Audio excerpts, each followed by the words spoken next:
जो लोग अगवा किए गए उनके अपने अभी भी टेल अवीव में जमकर बैठे हुए हैं अपनी सरकार पर यह दबाव बनाने के लिए कि जल्द से जल्द उन लोगों को वापस उन तक लाया जाए।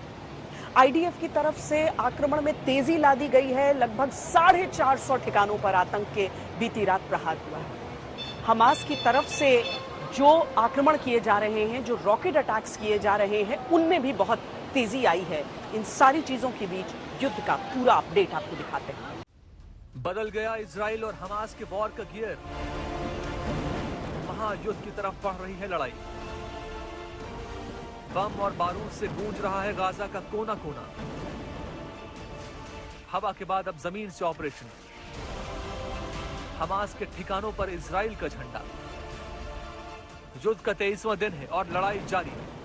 यूएन ने युद्ध विराम का प्रस्ताव पारित कर दिया है, लेकिन इजराइल जिस तरह से ऑपरेशन कर रहा है उससे यह लग रहा है कि अभी ये लड़ाई रुकने वाली नहीं है। ये चंद कदम की दूरी पर मैं हूँ इस समय। जो पीछे आपको फेंसिंग दिख रही है, ये वही फेंस है जो गाजा पट्टी को इजराइल से सेपरेट करती है। इसी के हिस्से तोड़ तोड़ कर हमास के आतंकी यहाँ पर आए थे। देखिए किस तरह की तबाही मचाई है। न जमीन, न सड़क, न घर, किसी चीज को नहीं छोड़ा। इस तरह के जो आक्रमण होते हैं, आप समझिए कि भीतर घरों के ग्रेनेड फेंके गए, उससे फटकर इस विस्फोट के कारण ऐसा हुआ। इन पूरे इलाकों को अब खाली करा के इन सभी लोगों को अब सुरक्षित जगहों पर पहुंचाकर, टेल अवीव के इलाके में पहुंचाकर, ताकि उनकी रक्षा की जा सके, वहां पर रखा गया है। और यहाँ पर जो सैन्य छावनी है वो बना दी गई है। आसमान से नॉन स्टॉप बमों की बारिश हो रही है। इजराइल की सेना रुकने को तैयार नहीं। इजराइल ने ठान लिया है कि वो हमास को खत्म करके ही मानेगा। अब तक 9000 से ज्यादा लोगों की मौत इस युद्ध में हो चुकी है। गाजा में 7500 और इजराइल में 1500 लोगों की मौत हुई है। 25000 से ज्यादा लोग इस युद्ध में घायल हैं। 5 लाख से ज्यादा लोगों ने गाजा छोड़ दिया है। इजराइल की तरफ से 16000 से ज्यादा बम गिराए जा चुके हैं। युद्ध में अब तक 7000 से ज्यादा रॉकेट्स का इस्तेमाल हो चुका है।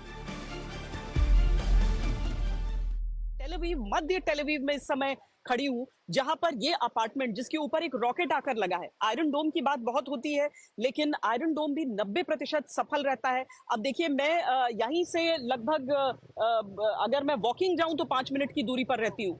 और इसी इलाके में, इसी मोहल्ले में अगर इस तरह का एक टेरर अटैक हो गया है, इस तरह का एक रॉकेट अटैक हो गया है, जो कि एक अपार्टमेंट को जिसने बिल्कुल तहस नहस कर दिया है, मैं उसकी थोड़ी नजदीकी तस्वीरें भी आपको दिखाती हूँ, जहां पर आप देखेंगे कि ये पूरा, देखिए, पूरा ऊपर के हिस्से में लगा था और इसे फाड़ता हुआ दूसरी तरफ से ये रॉकेट निकल गया है। तबाही का ऐसा मंजर दुनिया ने यूक्रेन में देखा था और अब गाजा में। जंग के 23वें दिन ये तबाही और गहरी हो गई है और विभत्स हो गई है। जिस तरह के हालात बन रहे हैं उससे यही लग रहा है कि गाजा वॉर से अब वर्ल्ड वॉर छिड़ने वाला है। अमेरिका ने सीरिया और इराक में ईरान से समर्थक संगठनों पर एयर स्ट्राइक की है। इजराइल ने शनिवार रात को सीरिया में आतंकियों के कई ठिकानों पर हमला बोला है। हिजबुल्लाह ने दावा किया है कि अब वो भी इजराइल में गाइडेड मिसाइलों से हमला करेगा। ईरान ने वॉर ड्रिल शुरू कर दी है, जिसमें हेलीकॉप्टर और फाइटर प्लेन्स ने हिस्सा लिया है। हमास कतर में बैठकर चीन और रूस के साथ तिकड़ी बनाने में लगा है।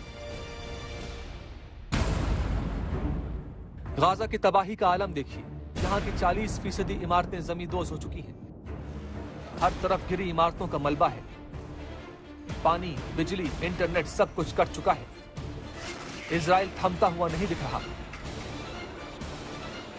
हमलों की रोज नई किश्त जारी है। इजराइल के मरकाबा टैंक गाजा पट्टी के अंदर पोजीशन ले चुके हैं।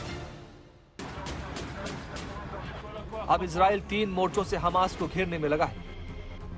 पहला मोर्चा आसमान से हो रही बमों की बारिश, जिसकी शुरुआत 7 अक्टूबर से हो चुकी है। दूसरा मोर्चा समंदर से गाजा पर हमला, जिसकी शुरुआत 16 अक्टूबर से हुई थी।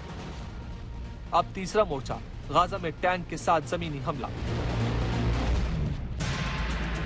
इजराइल के सामने फिलहाल सबसे बड़ी चुनौती यही है कि जमीन के नीचे बनी सुरंगों के जाल को कैसे ध्वस्त किया जाए, क्योंकि हमास जमीन के नीचे से प्रहार कर रहा है।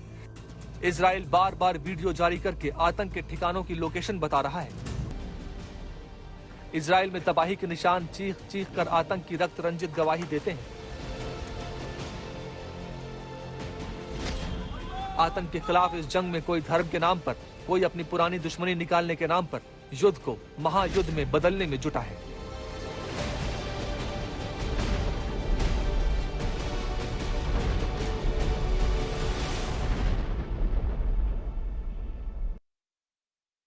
इन आतंकी ठिकानों को न केवल वो ध्वस्त करते हैं, बल्कि आतंक के ढांचे को ध्वस्त करने की जब बात करते हैं तो उसमें सीधे तौर पर उनका निशाना इस बात पर होता है कि कमर तोड़ देनी है और किसी भी तरह से नरमी नहीं बरती जानी है किसी भी आतंकवादी पर। तो उनके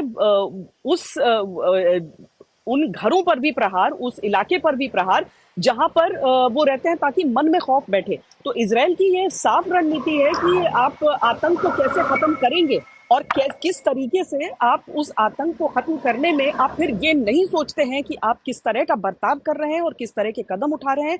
आपको बस अपने देश को उस आतंक से बचाना है।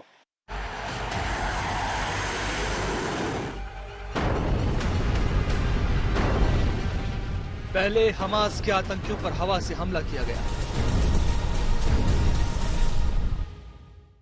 उसके बाद समंदर से प्रहार हुआ और अब जमीन से चढ़ाई।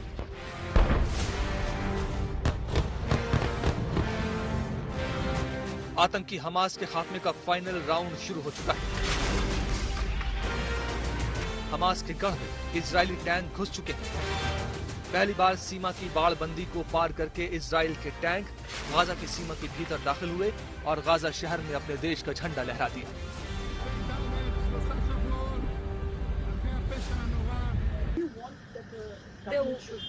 Wow, the government? Our government? Yes. I them to do something to get out. Our government try to make to do all the needed To get them back. to get them back because we need them back now. Because Now, you have family? I have a very close friends, 40 years friends. The husband is murdered. The wife may be kidnapped. The daughters may be kidnapped. All dead, but they have no any chance to recognize the body because they burn so badly. कि क्या जमीनी लड़ाई Israeli सैनिकों के लिए आसान रहने वाली है? इजरायली टैंकों का हाल यूक्रेन में रूसी टैंकों की तरह तो नहीं होगा। जमीनी लड़ाई में सबसे बड़ी चुनौती है जमीन के अंदर हमास की सुरंगें, हमास के गुप्त ठिकाने, इजरायली दावे के अनुसार अस्पताल के अंदर बना हेडक्वार्टर, जमीन के अंदर कम्युनिकेशन नेटवर्क, जमीन के अंदर anti tank missile launching pad और पार्कों में बने मोर्टार शेलिंग स्टेशन। 23 दिन की जंग में तिनका तिनका बिखर गया, लेकिन इसके बावजूद इजरायली सैनिक जमीन से हमला नहीं कर रहे थे, क्योंकि हमास की ताकत सबसे ज्यादा जमीन पर ही है। हमास को मटियामेट करने की कसम खा चुके इजरायली फौज ने गाजा में हमास के कई अड्डे तबाह कर दिए। इन्हीं तस्वीरों ने इस्लामिक देशों में खलबली मचा दी।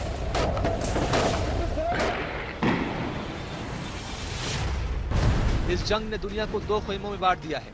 तुर्की ही नहीं, ईरान, सीरिया, जॉर्डन जैसे देश इजराइल के खिलाफ आग उगल रहे हैं। इजराइल को इस हमले का खामियाजा भुगतने की चुनौती दे डाली, लेकिन इजराइल के पीछे अमेरिका के साथ पश्चिमी देश चट्टान की तरह खड़े हैं। लिहाजा अब इजराइल भी इस लड़ाई को जल्द से जल्द खत्म करना चाहता है। इजराइल भी जानता है कि अगर हमास को खत्म करना है तो सिर्फ आसमान से बमों की बारिश काफी नहीं है, उसके लिए जमीन पर उतरना ही होगा।